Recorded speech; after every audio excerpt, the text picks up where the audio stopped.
मतलब पार्ट 1 से स्टार्ट किए हैं हम लोग। सबसे पहले हम लोग डिस्कस करेंगे भारत के बारे में, भारत का परिचय क्या है। इस पर 2 वीडियो आएगा जिसमें सारी बातें हम चर्चा करेंगे, जो छोटी छोटी बातें हैं जो एग्जाम में अक्सर पूछ लिए जाते हैं और बच्चे गलत करके आते हैं, लेकिन आप समझ बनाते हुए मैप के माध्यम से आराम से पढ़ेंगे। आप पहले मैप बनाइएगा और जहाँ से हम बोलेंगे आपको लिखना है वहाँ से आप नोट डाल के लिखते रहिएगा, ठीक है। तो चलिए हम लोग स्टार्ट कर लेते हैं। सबसे पहली बात है, भारत क्या है। भारत मतलब ये मैप क्या है, कैसे इसकी उत्पत्ति हुई, ये सारी बातें हम लोग पढ़ेंगे जब प्लेट टेक्टोनिक्स वाला पढ़ेंगे। प्लेट टेक्टोनिक्स तब पढ़ा जाएगा जब हम लोग हिमालय की चर्चा करेंगे, है ना। आज स्टार्टिंग है, बेसिक है, तो ये बेसिक से स्टार्ट कर लेते हैं। हमारा भारत एक महान देश है दोस्तों। कैसा देश है? महान देश है, सब लोग जानते हैं, क्योंकि इसमें बहुत महान पुरुषों का जन्म हुआ और इस वजह से कह लीजिए हम भारत को एक महान देश की संज्ञा देते हैं।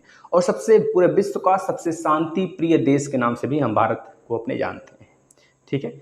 इसकी सभ्यता एवं संस्कृति उतनी पुरानी है जितनी स्वयं मानव जाति का अस्तित्व है। जब से मानव जाति का अस्तित्व स्टार्ट हुआ है तब से लेकर अगर देखा जाए इसकी सभ्यता और संस्कृति अगर खुदेड़ी जाए तो तब से लेकर आज तक में वही चीज़ें हमको दिखती हैं, झलकती हैं।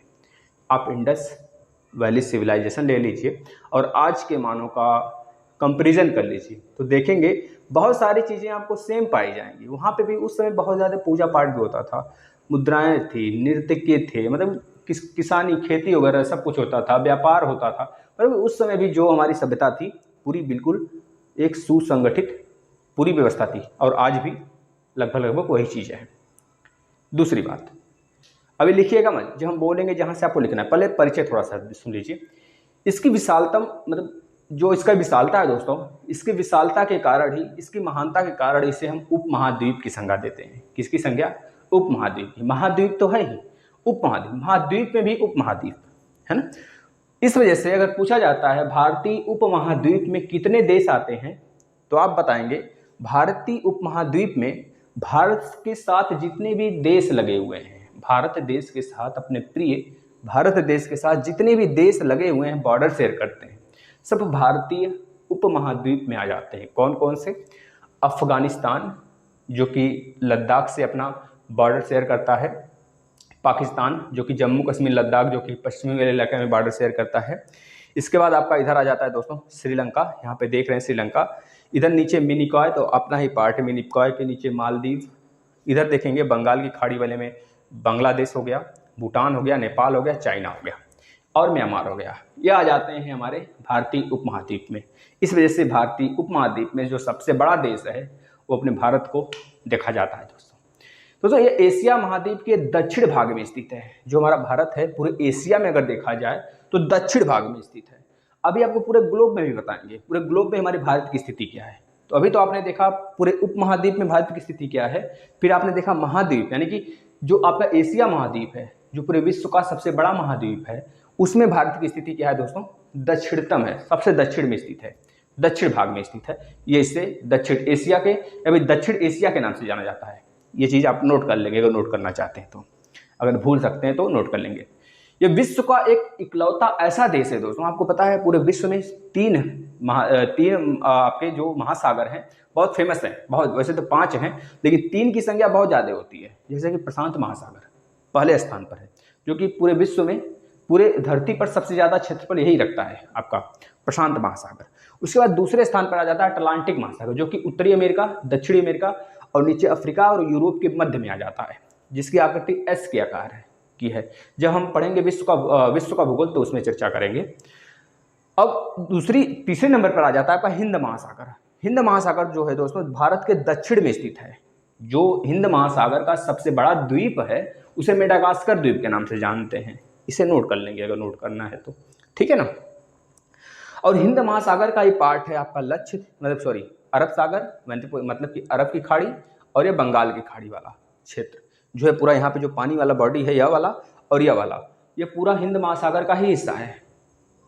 भारत जो है बीच में ऐसे धंसा हुआ है, और वह मतलब भारत धंसा नहीं, भारत तो आया हुआ है सड़क के। इसको हम बताएंगे किस प्रकार से भारत की उत्पत्ति हुई है। और इधर है अरब सागर, इधर है आपका बंगाल की खाड़ी यानी बंगाल सागर, बंगाल की खाड़ी का सागर कह लीजिए। ये दोनों हिंद महासागर के ही पार्ट हैं और हिंद महासागर हिंदुस्तान के नाम पे पड़ा है। इसी वजह से हम कहते हैं इकलौता ऐसा देश भारत ही है जिसके नाम पर कोई सागर का नाम है दोस्तों, ठीक है ना, ये चीज़ याद रख लेंगे। इसके बाद और इसमें क्या चीज़ें हैं, इसका प्राचीन नाम, अच्छा इसका नाम बहुत बार चेंज हुआ है, पता है। जो आर्यवर्त थे, जो उत्तर भारत में स्थित थे, आर्य जाति, आर्य समूह, आर्य बसे हुए थे, बोला जाता है उत्तर भारत में थे, आर्कटिक सेक्टर से आए थे। बहुत सारे वैज्ञानिक कहते हैं, भूवैज्ञानिक, तो जो आर्य थे वो आर्कटिक वाले सेक्टर से आए थे। अंटार्कटिक तो नीचे है, आर्कटिक ऊपर है, उत्तरी ध्रुव में, उत्तरी ध्रुव में हमारे, वहां से आए हुए थे। और जो आर्य थे दोस्तों ना, वह इसका नाम दिए थे क्या, उनके नाम पर पड़ा था भारत। अच्छा भारत क्यों पड़ा था, क्योंकि आर्यवर्त के ही सबसे महानतम राजा भरत थे। कौन थे दोस्तों, भरत, जो बहुत ज्यादा शक्तिशाली राजा थे, उनके नाम पर ही भारत या फिर भारतवर्ष नाम पड़ा हमारे इस पूरे देश का, ठीक है दोस्तों, याद रखेंगे।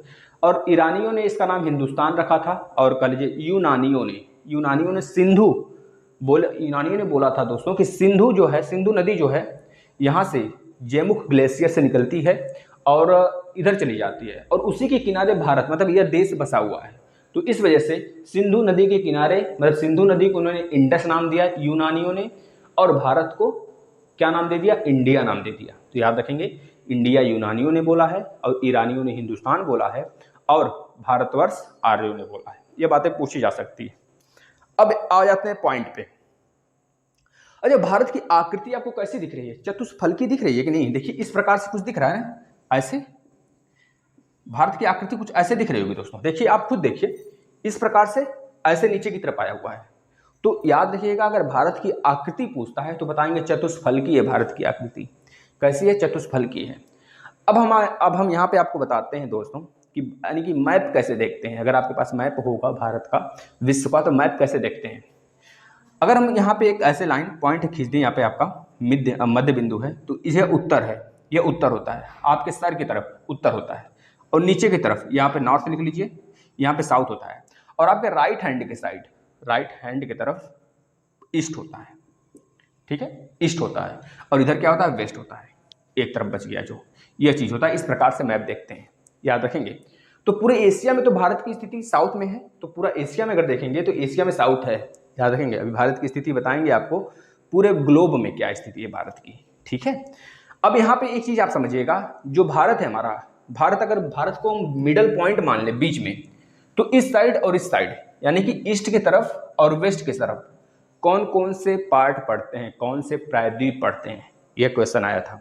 तो बता देंगे, भारत के जो दोस्तों पूर्व में, भारत के पूर्व में, इधर पूर्व की तरफ कौन सा प्रायद्वीप है, इंडो चीन प्रायद्वीप है, इंडो चाइना प्रायद्वीप पड़ता है, ये चीज याद रखेंगे। और अरब सागर की तरफ यानी कि पश्चिम में अगर अरब सागर है तो अरबी प्रायद्वीप, कौन सा, अरबी प्रायद्वीप, क्योंकि यहाँ पे अरब के बहुत सारे खाड़ी देश हैं, अरबी देश जिसे बोलते हैं, कतर हो गया, ओमान हो गया, है ना, समझ रहे हैं, और आपके सऊदी अरब हो गया, ईरान हो गए, ये सब अरबी देश हैं, खाड़ी देश के नाम से जाने जाते हैं। इस वजह से इस पूरे सागर का नाम अरब सागर पड़ गया है, यानी कि अरब की खाड़ी पड़ गया है, ये चीज याद रखेंगे, ठीक है। अब यहाँ पे हम चर्चा स्टार्ट करते हैं, ठीक है ना। भारत का क्षेत्रफल कितना है, कौन बताएगा। भारत का क्षेत्रफल अगर आपसे पूछा जाता है तो सिंपल सा है, देखिए रटना नहीं, आराम से समझते चलेंगे, सारी चीजें, मैप आपके सामने है, हम एक एक पॉइंट आपको दिखाते चलेंगे, मैप से समझाते चलेंगे, ठीक है। 2 पार्ट में ये चीज आपका खत्म होगा, तो आराम से पढ़ते चलिए विधिवत, अच्छे ढंग से। आज मतलब अगर आप पूरे क्लासेस कर लेंगे, कम से कम तो 80 या 90 क्लास आएंगे, ठीक है, बिल्कुल फ्री आपको दिया जाएगा।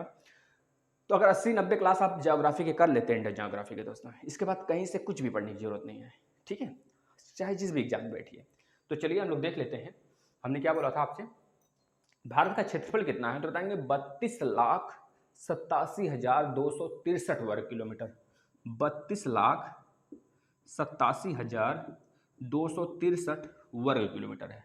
अब इसे रटना नहीं है, मोबाइल नंबर याद करते हैं, बिल्कुल उसी तरह याद कर लीजिए, 362, अरे मोबाइल नंबर याद करते हैं ना जी, इधर से याद कर लीजिए, 3287,263, 32,87,263 वर्ग किलोमीटर है दोस्तों, याद रखेंगे।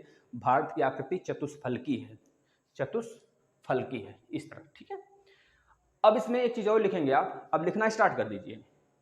क्षेत्रफल की दृष्टि से अगर देखा जाए पूरे विश्व में भारत 7वां सबसे बड़ा देश है। कितना, कौन से नंबर का? 7वां सबसे बड़ा देश है। भारत का पूरे विश्व में जो स्थान है वो 2.43% है। हजारों बार यह प्रश्न आया है एग्जाम में, 2.43% है। अगर 100% की बात करें, 100% की बात करें तो 100% में भारत का जो पोजीशन है 2.43% है। याद रखेंगे, केवल भूमि स्थल की बात हो रही है, भूमि की बात हो रही है, पूरे धरती की बात नहीं हो रही है, केवल भूभाग की बात हो रही है। पूरे भूभाग में भारत का स्थिति है 2.43%। ठीक है ना, याद रखेंगे पूरे विश्व में। अच्छा, इससे बड़े देश कौन कौन से हैं? तो आपने ट्रिक सुना होगा ना, रुक चीन अब आ भारत, शॉर्ट में भी मैम ने बनाया है, आपने देखा होगा। तो रूस, कनाडा, चीन, अमेरिका, ब्राज़ील, उसके बाद आ जाता है ऑस्ट्रेलिया, ऑस्ट्रेलिया के बाद आ जाता है अपना प्यारा देश भारत, भारत के बाद आ जाता है अफगानिस्तान, और इस तरह से करके और सारे क्रम हैं, तो याद रख सकते हैं आप। ठीक है ना, तो ये बातें आप लिख लेंगे। चलिए, अब हम कुछ और बातें आपको बताते हैं दोस्तों।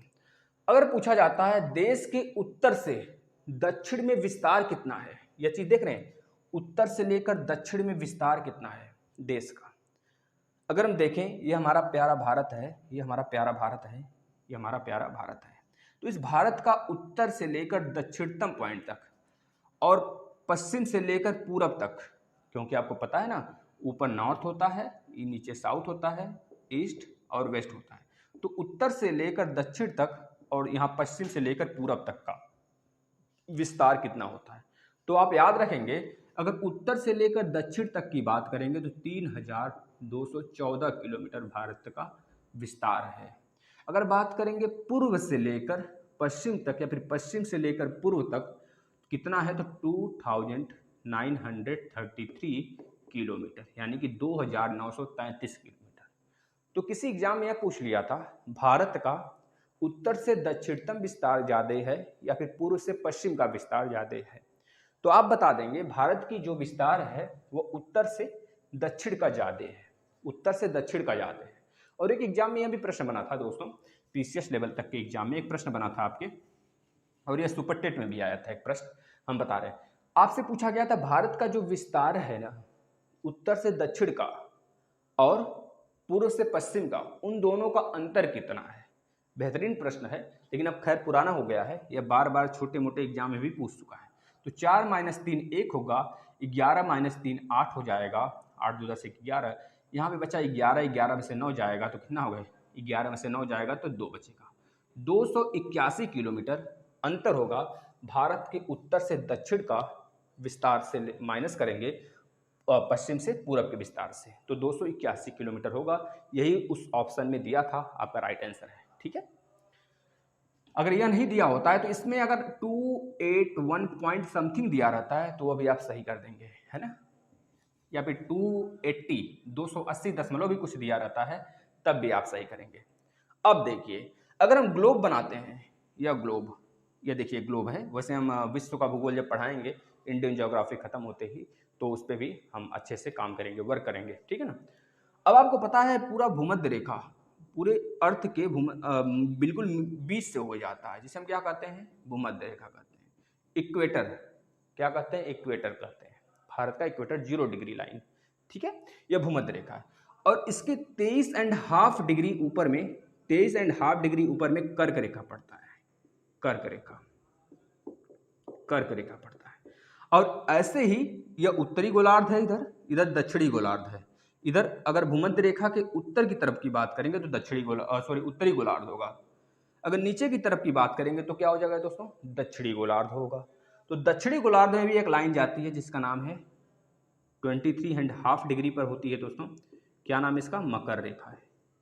जिस प्रकार से कर्क रेखा भारत के बीचों बीच से होकर गुजरती है, भारत की जीवन रेखा कहा जाता है, उसी प्रकार सेम एक अक्षांश है मकर रेखा, जो कि ऑस्ट्रेलिया के बीचों बीच से होकर जाती है, तो ऑस्ट्रेलिया की जीवन रेखा मकर रेखा को कहते हैं। ये चीज याद रखेंगे। इस दोनों रेखाओं के बीच में उष्णकटिबंधीय जोन होता है। कैसा, उष्णकटिबंधीय जोन, मतलब कि बहुत ज्यादा बारिश होना, बहुत ज्यादा उमस पड़ना, बहुत ज़्यादा धूप निकलना, क्योंकि जो सन है, जो सूरज है, इसी के बीच में संचरण करता है। तो हमारे बताने का सिर्फ एक मतलब था, जो हमारा भारत स्थित है, अगर काट देंगे इसे अक्षांशीय लाइन कहते हैं। इस प्रकार की लाइन को अक्षांशीय लाइन कहते हैं और इस प्रकार की लाइन को देशांतरी लाइन कहते हैं। अगर हिंदी नाम नहीं याद हुआ तो इंग्लिश में याद कर लेंगे, इंग्लिश में आसान है। यह जो अक्षांशीय है इसे हम क्या कहते हैं, लैटिट्यूड, क्योंकि लेटी हुई है, लैटिट्यूड। और जो खड़ी वाली है इसे कहते हैं लॉन्गिट्यूड, लॉन्गिट्यूड मतलब खड़ी है, देशांतरी रेखा है, देश के बीच का अंतर है, देशांतरी रेखा। अक्षांश है, अक्षांशीय लाइन है। तो हमारा जो भारत स्थित है दोस्तों कहाँ पर है इस पूरे ग्लोब में, ध्यान से देखिए। हमारा जो भारत एक कर्क रेखा है, या भूमध्य रेखा है, या आपका मकर रेखा है। हमारा जो भारत की स्थिति है दोस्तों यहाँ पर है, कहीं कहाँ पर है, यहाँ पर है। यानी कि देख रहे हैं भारत के बीचों बीच से कर्क रेखा जा रही है। तो याद रखेंगे, भारत की जलवायु के बारे में भी हम चर्चा करेंगे, तो ये सारी बातें थोड़ा बेसिक हैं, आप याद रखेंगे। अब हम क्या बात कर रहे थे, भारत के भूमध्य रेखा के उत्तर में, भारत के भूमध्य रेखा के उत्तर में भारत का अक्षांशीय लाइन, अक्षांशीय विस्तार क्या है, तो बोलेंगे यहाँ पर है, यहाँ पर क्या है, 0 डिग्री है। 0 डिग्री के ऊपर जाएंगे 1 2 3 इस प्रकार पड़ेगा। तो यहाँ से भी एक लाइन जाएगा जिसका नाम होगा 6 डिग्री 4 मिनट। क्या नाम होगा, 6 डिग्री 4 मिनट होगा, जो कि भारत के अंडमान कहाँ पड़ता है दोस्तों, नहीं सही है, 6 डिग्री है, ऊपर की तरफ है ना, 6 0 1 2 3 4 इस प्रकार से बढ़ेगा ना, 0 1 2 3 4 5 6 इस प्रकार से बढ़ेगा।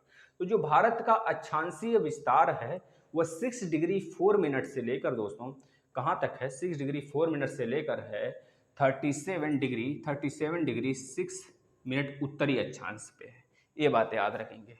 जो 6 डिग्री 4 मिनट है वो भारत के, कल यहाँ पे 6 डिग्री 6 के ऊपर क्या आ जाएगा, 8 आएगा, तो 8 डिग्री 4 मिनट भी होता है। क्या होता है, 8 डिग्री 4 मिनट भी होता है। और जो 8 डिग्री 4 मिनट है ना, वो पड़ जाता है भारत की तमिलनाडु में, तमिलनाडु के कन्याकुमारी। तो अगर आपसे पूछता है भारत के मुख्य भूमि का उत्तरी अक्षांशीय विस्तार बताइए, मुख्य भूमि का, तो आप बताएंगे 8 डिग्री 4 मिनट से लेकर 8 डिग्री 4 मिनट से लेकर 37 डिग्री 6 मिनट तक।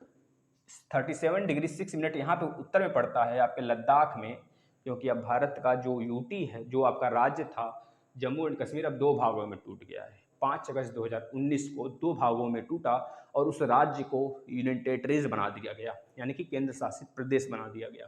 तो जम्मू कश्मीर और लद्दाख में यह यहाँ पर जो लास्ट वाला पॉइंट है, लास्ट अक्षांशीय उत्तरी अक्षांश है आपका, उसका नाम क्या है, 37 डिग्री 6 मिनट। और मुख्य भूमि का भारत का अक्षांशीय बताएंगे कि उत्तर अक्षांशीय क्या है दोस्तों, 8 डिग्री 4 मिनट, जो कि तमिलनाडु के कन्याकुमारी में स्थित है।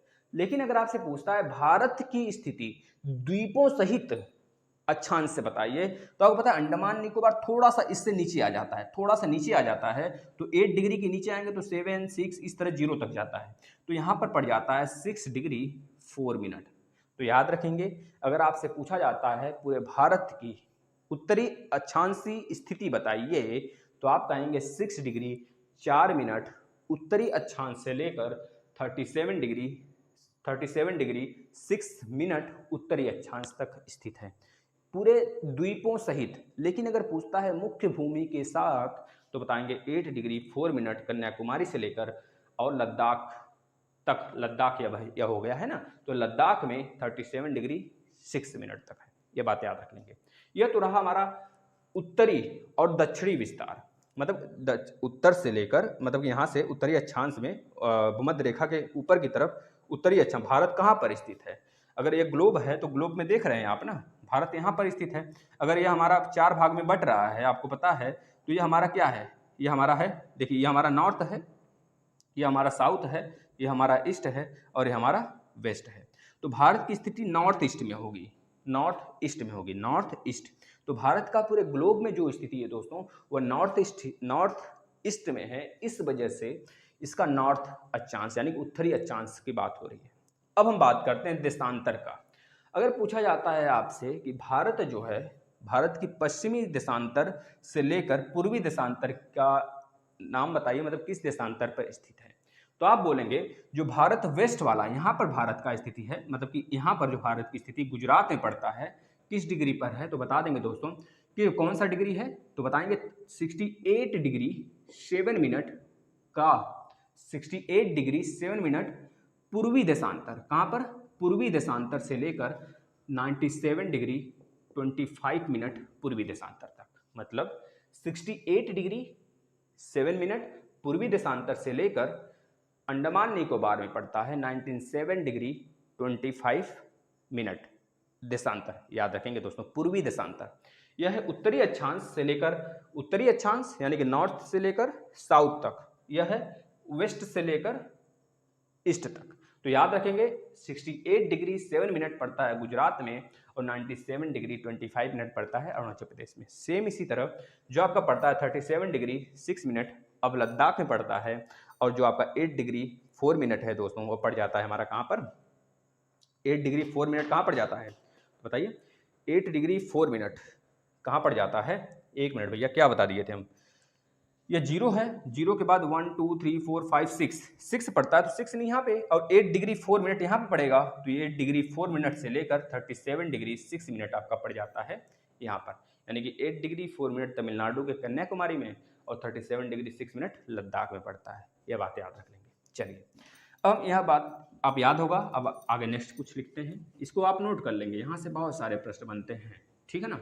अब देखिए, अब एक बात होती है देश के मानक समय रेखा, मानक समय रेखा का नाम याद रखेंगे 82.5 डिग्री, कहीं कहीं पे लिखा होगा 82.30 डिग्री। अब हाफ डिग्री से आप यह नहीं कहेंगे 82.5, हाफ का मतलब तो 0.5 ही होता है, लेकिन अगर हाफ एन आवर कहेंगे, 1 आवर में 60 मिनट, तो हाफ एन आवर में 30 मिनट होता है, इस वजह से 82.3 डिग्री, ये चीज याद रखेंगे, ठीक है ना। अब जो भारत का मानक समय रेखा है उसकी बात करते हैं। मानक समय रेखा यही है दोस्तों, जो कि कितने राज्यों से होकर भारत का गुजरता है आप खुद देखिएगा। यह हमारे इलाहाबाद के जो अब प्रयागराज हो गया है, प्रयागराज के नैनी जिले से, प्रयागराज के नैनी क्षेत्र से, नैनी जिले से नहीं बल्कि नैनी क्षेत्र कर लीजिए, नैनी क्षेत्र से दोस्तों यह गुजरती है हमारी मानक समय रेखा कितने राज्यों से, तो बताएंगे सबसे पहले ये यूपी में इंटर करती है, यूपी के नीचे पड़ जाता है एमपी, तो फिर एमपी में आती है, एमपी के बाद झारखंड, सॉरी छत्तीसगढ़, छत्तीसगढ़ में आती है, छत्तीसगढ़ के बाद दोस्तों आ जाता है उड़ीसा में, उड़ीसा के बाद सीधे वह आंध्र प्रदेश से होते हुए नीचे, यानी कि कहाँ चल जाता है, इस बंगाल की खाड़ी में चली जाती है। तो याद रखेंगे जो मानक समय रेखा है 82 डिग्री एंड हाफ मिनट से लेकर दोस्तों कहाँ पर कितने राज्यों से गुजरती, यूपी, एमपी, छत्तीसगढ़, उड़ीसा और आंध्र प्रदेश। या छत्तीसगढ़ आपका इस प्रकार से रहेगा, छत्तीसगढ़।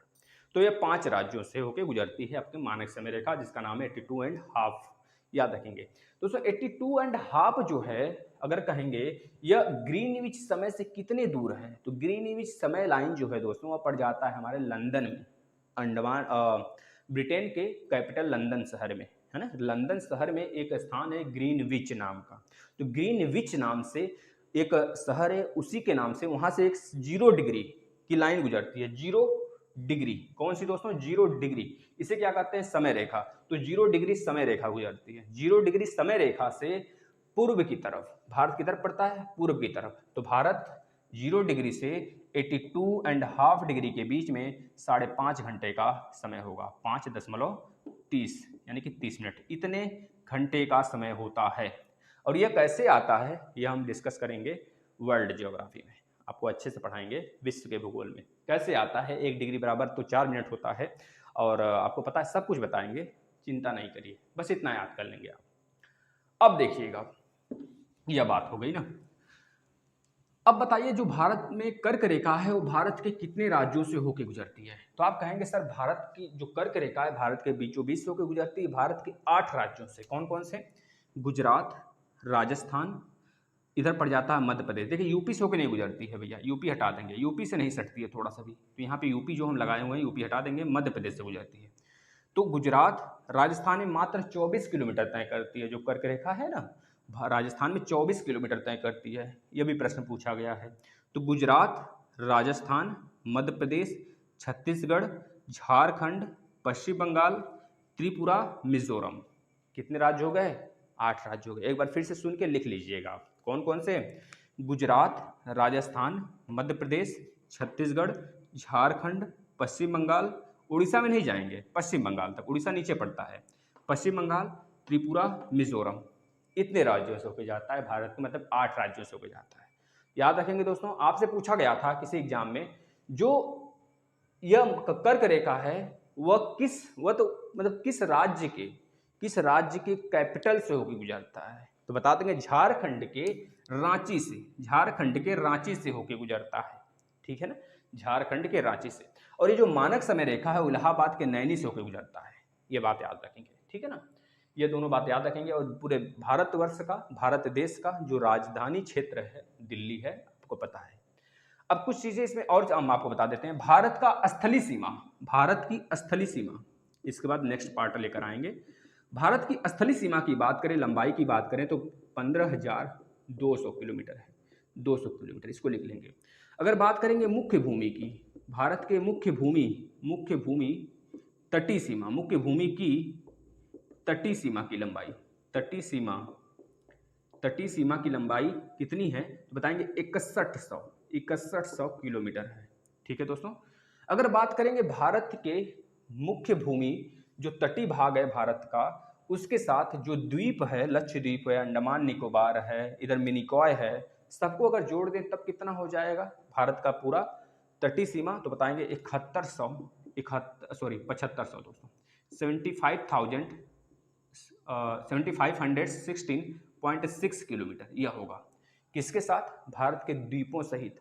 अब अगर पूछा जाता है पूरे भारत का बाउंड्री कितने किलोमीटर में फैला हुआ है, तो बता देंगे दोस्तों 7516.6 किलोमीटर प्लस 15,200, इसको ऐड कर दीजिए, कितना आ जाएगा? 7, यानी कि 22,716.6 किलोमीटर, वर्ग किलोमीटर। यह सब का सब जो है आप वर्ग नहीं दोस्तों, ये क्षेत्रफल थोड़े है, केवल किलोमीटर में है, किलोमीटर में होगा ना, 716, यानी कि 22,716.6 किलोमीटर में भारत का पूरा यह बॉर्डर है, ये चीज याद रखेंगे। अब हम आपको थोड़ा सा कुछ बताते हैं, ध्यान से सुनिएगा, फिर इसके बाद नेक्स्ट पार्ट में आते हैं। भारत जो है दोस्तों कितने देशों से बॉर्डर शेयर करता है? तो बताएंगे बांग्लादेश, म्यांमार, भूटान, नेपाल, चाइना, पाकिस्तान और अफगानिस्तान। ये तो भारत के जो ऊपर वाले हो गए राज्य, उसके साथ। अब कितने राज्य हैं जो कि इन देशों से बॉर्डर शेयर करते हैं भारत के? तो बता देंगे गुजरात पाकिस्तान से शेयर करता है, गुजरात, राजस्थान, पंजाब, जम्मू एंड कश्मीर, लद्दाख, हिमाचल प्रदेश, उत्तराखंड, यूपी, बिहार के बाद पश्चिम बंगाल के बाद असम के बाद अरुणाचल प्रदेश के नीचे आ जाता है नागालैंड के नीचे मणिपुर, फिर अगेन यहाँ पे आ जाता है मणिपुर के बाद मिजोरम, त्रिपुरा, मेघालय, ये चीज रखेंगे। अब भारत की तटीय राज्य कितने हैं? तो बोलेंगे 9 हैं। कौन कौन से सर?